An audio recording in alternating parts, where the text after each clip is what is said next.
Another winter storm is on the way this weekend, bringing snow instead of ice.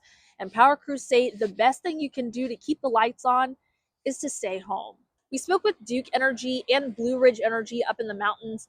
They say snow is a lot easier to deal with than ice, but a lot of snow related power outages happen because people drive on the roads, they're slippery, and they may slide into utility poles. They're already going to be dealing with the strong winds that are expected to come with this storm. So the best thing to do is just stay inside if you can. Don't get out on the roads.